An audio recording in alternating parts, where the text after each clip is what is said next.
Weight loss అవ్వాలనుకునే వారికి ఉలవలు ఓ మంచి చాయిస్. ఇందులో ఉండే high protein, high fibre content ఉండడమే కాక తక్కువ క్యాలరీలు ఉంటాయి.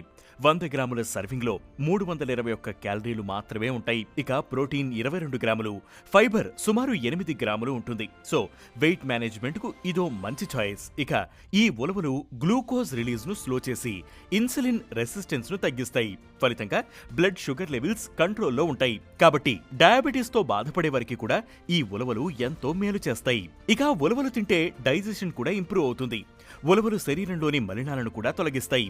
కిడ్నీలోని రాళ్లను తొలగించడంలోనూ ఉలవలు సహాయపడతాయి.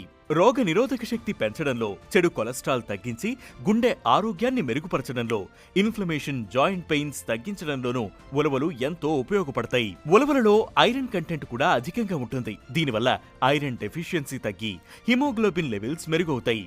Skin health, bone health improve అవుతాయి. ఇక మహిళల్లో నెలసరెప్పుడు కలిగే అస్వస్థతకు కూడా ఉలవలు విరుగుడులా పనిచేస్తాయి, ఉపశమనం కలిగిస్తాయి. అయితే ఈ ఉలవలను మితంగా తినాలి. అతిగా తింటే జీర్ణ సమస్యలు, అల్సర్లు వచ్చే రిస్క్ ఉంది. ఉలవలలో వేడి చేసే లక్షణం ఉండడం వల్ల గర్భిణీలు వీటిని తినే ముందు వైద్యులను సంప్రదించడం మంచిది. పప్పుల వల్ల అలర్జీలు వచ్చేవారు కూడా వైద్యుల సూచనతో వీటిని తీసుకోవడం మంచిది. వీటిని ఆహారంగా తీసుకునే ముందు బాగా నానబెట్టుకోవాలి. అప్పుడే ఇది సులభంగా అరిగి ఔషధంలా పనిచేస్తుందని ఆరోగ్య నిపుణులు సూచిస్తున్నారు.